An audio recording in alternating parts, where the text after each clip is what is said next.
Sa pagnenegosyo naman talaga, kailangan walang space yung fear sa sarili mo.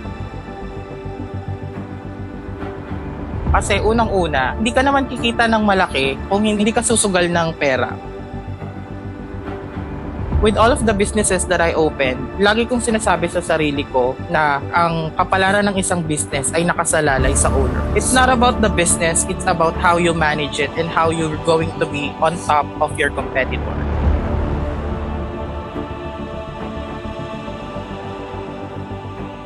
My name is Ella.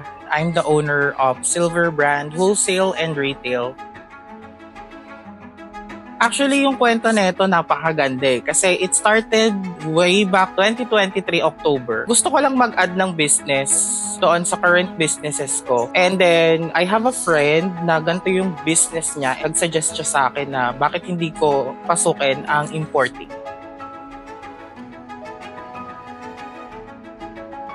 And then, October, sinimulan namin siya agad-agad. So, the first import that we did is around 150,000 worth of products from China. So, ginawa namin is yung old house or ancestral house namin, doon namin pinabagsak yung first 150,000 orders namin. Ayun, nagla-live kami noon sa kwarto lang. Sa kwarto, as in yung old kwarto namin. Within 2 weeks na sold out namin siya. That's the time na nakita ko yung potential nitong business na to. Tinuloy-tuloy namin siya and then by November, nag-decide kami na mag-open na ng store or showroom and also a bigger warehouse. Actually, matagal ko siyang pinag-isipan kung mag-open ba ako ng store kasi andyan yung renovation, andyan yung materials na gagamitin mo, yung mga hangeran. By December, we started importing a whole container van and then nagtuloy-tuloy na siya. Then we opened other source of income ng store like the live selling. And we also do have live selling for retail, which is airing 24/7. We also cater men's wear. We also have live selling for plus size. And we also do have dedicated live for regular size. And then soon we are opening kids live and that will be airing 24/7 as well. So, yung 150K na sinimulan namin ngayon is a multi-million na. Actually, I cannot figure out the exact number but it's not gonna be more or less around 5 to 7 million. So, ganon siya kabilis.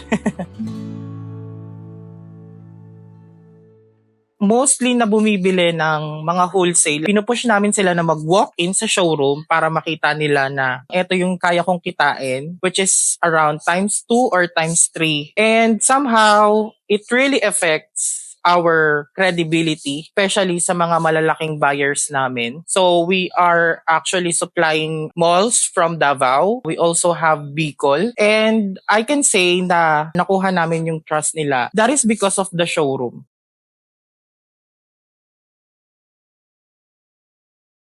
Unang-una, kaya pinili namin yung brand new dahil pag ukay kasi, we all know na it's used and kailangan mo talaga siyang labahan. I'm not against ukay-ukay seller. So, not unlike the brand new, as is where is na siya. So, pag nakuha mo, ihahanger mo na lang. And then, yun, ready to go ka na. And halos yung presyo ng brand new lumalaban na rin ngayon sa presyo ng ukay. Kaya, I can say na it's a wise choice na we go to a brand new rather than the ukay. Sa gantong negosyo, you have to hit two birds in one stone, 'di ba? Hindi lang siya sasabihin mo na you're more on quantity. So, I think it should be both talaga. Focus ka sa quality and then sa quantity.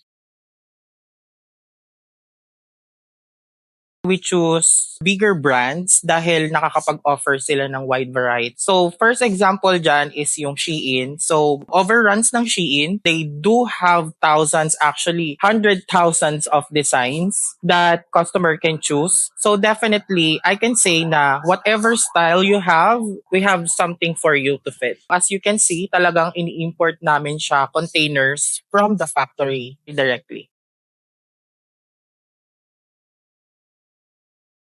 Unang-unang challenge na face namin dito is paano namin siya ibebenta. Kasi unang-una, hindi kami mahilig mag-post, hindi kami yung tao na talagang nagbebenta online. So first time talaga namin siyang umpisahan na magbenta online. And I think one of the best solution that I made on that is I started the digital marketing. Diyan na pumasok yung ads namin, yung Facebook ads and TikTok ads. So lahat ng klase ng ads tinry namin yan to check which one is the best na makakapagbigay sa amin ng sales.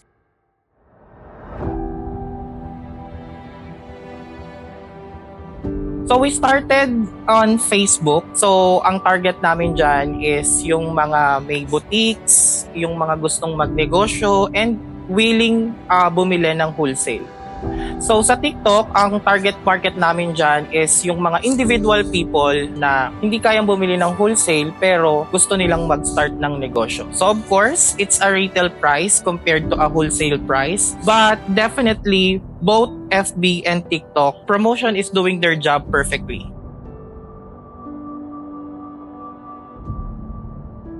Sa business, talagang wala namang business na walang na walang kakompetensya. And considering that we are a new player in this industry, as a CEO of Silver Brand, what I did is thorough research doon sa mga competitors namin and how can we compete to them. So unang-una doon is our admin support.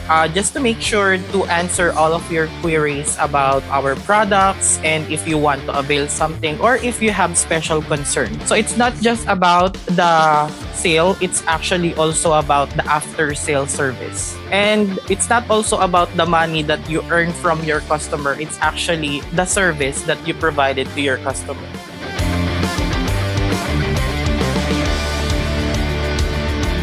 First import namin, nagkakaroon kami ng mga challenges dyan. Dyan yung pumapasok yung minsan butas yung sako, nabubutas siya through shipping. Okay lang para sa akin kasi every business naman lagi ang may mga challenges. And what you have to do is to overcome and of course move on. So hindi natin mapipigilan na may mawalang items during the shipping from different countries papunta sa Pilipinas. But what we can make sure is hindi tayo malulugi.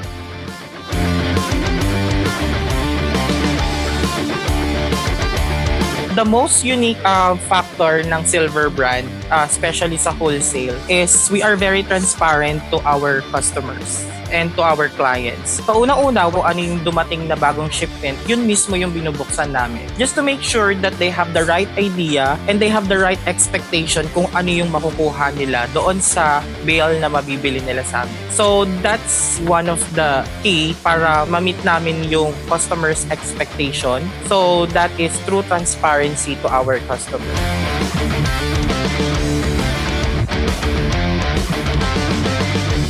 Masasabi ko siyang successful yung business namin kasi hindi pa kami nagkakaroon ng down sales doon sa isang taon na tinakbo nitong negosyo. And I can say doon sa sales report namin and doon sa number of employees namin ngayon, I can say na talagang nag-grow ang Silver Brand and it's already a successful business. We started like around 1 or 2 employee before. Isang packer, isang tagabuhat. So right now, I think we already have, hindi ko na siya mabilang.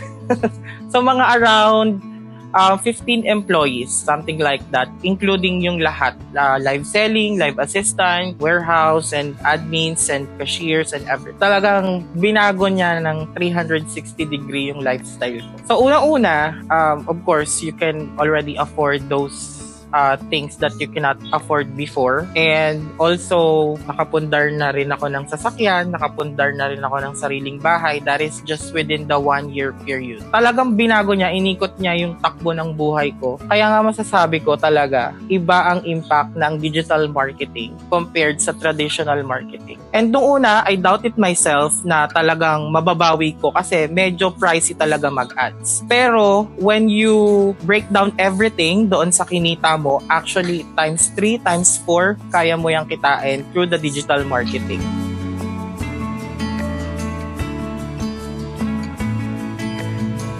On the first phase of your business, talagang dyan lalabas lahat ng challenges kasi wala pa kayong knowledge kung paano nyo i-face yung mga challenges na yun. Tibayan nyo lang yung loob nyo, tuloy-tuloy nyo lang whatever happens, and mag-grow at mag-grow yan.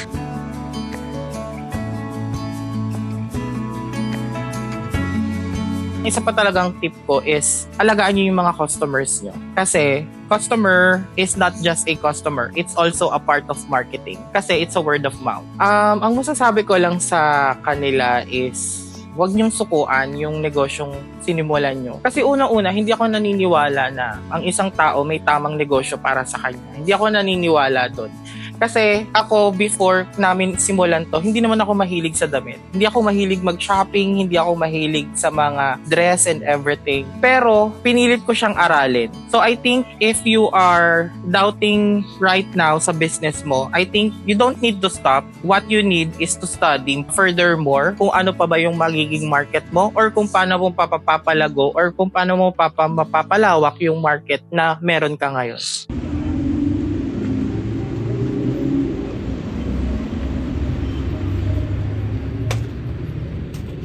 Ayan, so welcome sa aming showroom. So dito sa showroom namin, pinapakita namin kung ano yung mga products na meron kami. That is to make sure na meron kayong good ideas kung ano yung papasukin yung business. So unang-una, dito tayo sa kids section. Ayan, nakikita nyo. Ito yung mga kids natin, samples ng mga kids wear natin. Meron din tayo dito sa kabila. And we also do have women's which focusing on dresses. So ito yung mga dresses natin, kumpleto tayo, lahat ng variety, like for example summer dress, long dress, we also do have maxi dress, we also do have sexy dress. So halos lahat ng may isip mo sa dress meron na kami dito. And aside from that, we also do have plus sizes, which is alam natin na napakalaki ng market ngayon ng plus size dahil talagang medyo lumalaki na ang mga Pilipino. So, meron tayong plus size. So if you are focusing on plus size market, we can provide the supply to you, especially the pure dresses. And we also do have regular size. So mostly dito siya nakalagay. Ito siya.